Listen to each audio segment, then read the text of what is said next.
The sermon at Benares. All life is suffering. There's a good chance that a sentence like that will get agreeable nods and quick sighs, because we have all been there.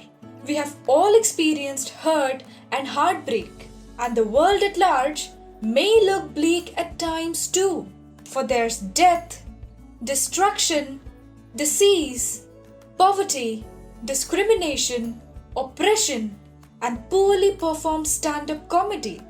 There is a lot of pain in this world, and it would be foolish to deny that there isn't. Where does this suffering come from? Can we end it? If yes, how? A million questions, one harder than the next. And relevant too, right? For who would want to live a life filled in abundance with only sadness? But perhaps, more importantly, how do we even figure out answers to this philosophical mess of a nightmare? Enter Gautam Buddha. Born as Prince Siddhartha, Gautam Buddha was born with a silver spoon in his mouth. His father, the mighty king of an empire, provided him with everything, from wants to luxuries. There was a slight condition though. The prince wasn't allowed to step outside the royal palace. Siddhartha grew up with riches and luxuries, got married, and even had a child. At the age of 25, on a hunting expedition, he chanced upon the big bad world outside for the first time. What he saw deeply disturbed him. He saw a very old man who was bent over and had trouble walking. Siddhartha saw his severely wrinkled face and squinting eyes when he first understood what age does to a person. He also saw a sick man wailing in pain. Only then did he understand how disease slowly burns down a living person alive.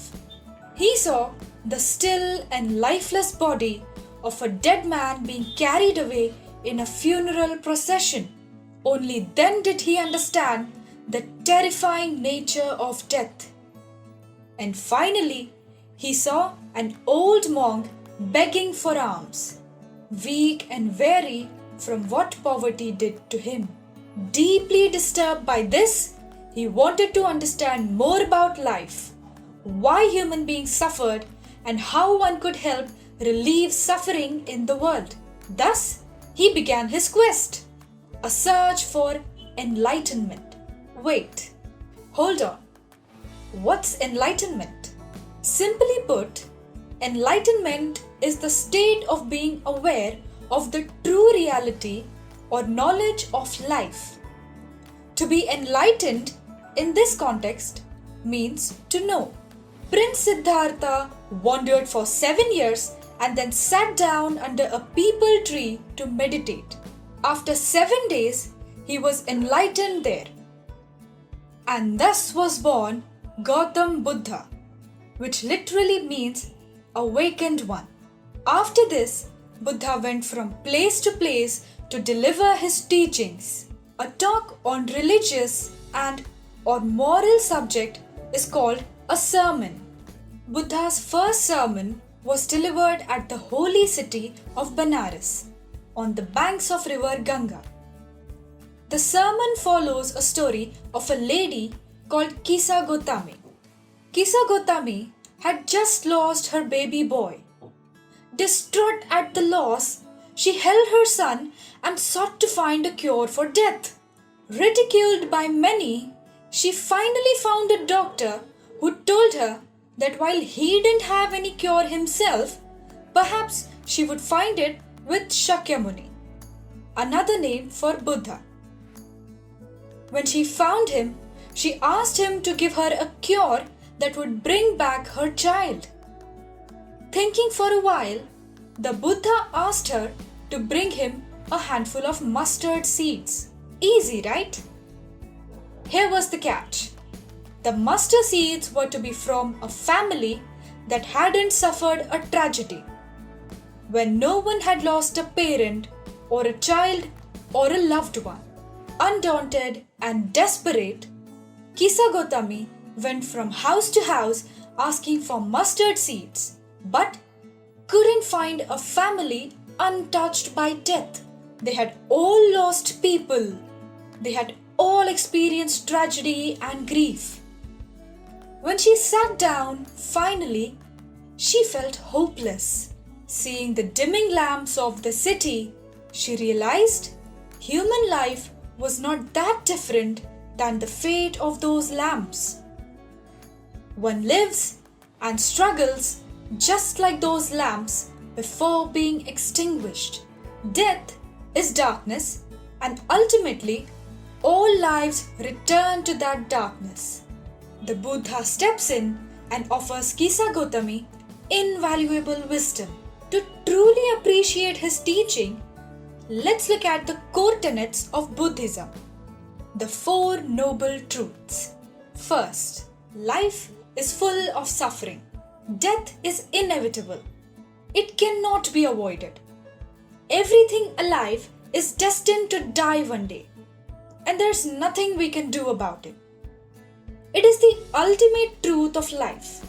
It is the way this world works. Second, the cause of suffering is desire.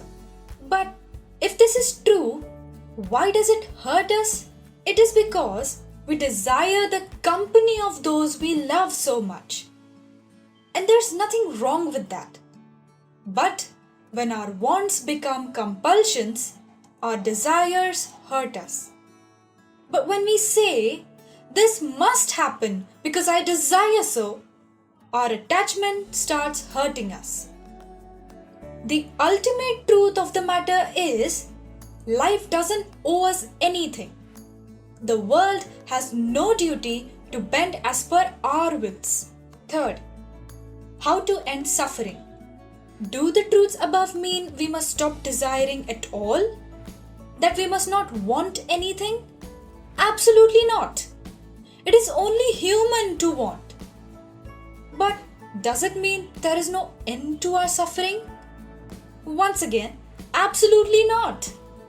Wanting is not bad.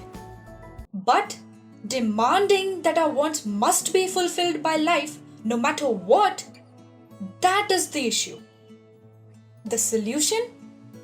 We must rid ourselves of our attachment to our desire. The wise do not grieve, the Buddha says, because they know it is of no use. Crying and hurting oneself won't change the reality. It only hurts us. To be free of grief, to free ourselves from the pain, we must stop relentlessly chasing that which we want. Because everything is temporary.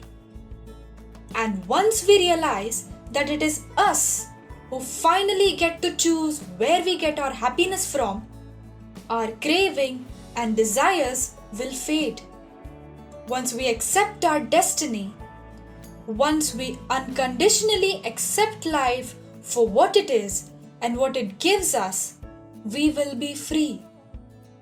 Only then can no grief touch us. Only then can we feel total and certain calm. Only then can we be at complete peace. Only then can we be truly blessed. Oof. That was heavy, wasn't it? But just as enlightening. Are you interested in the Buddha's teachings? Here's something you can do. The fourth noble truth is the Eightfold Path, a series of principles telling us what we can do to rid ourselves of our desires. A path to enlightenment, a path to eternal peace. If you did enjoy this, why don't you go check that out? For now, this was the sermon at Benares.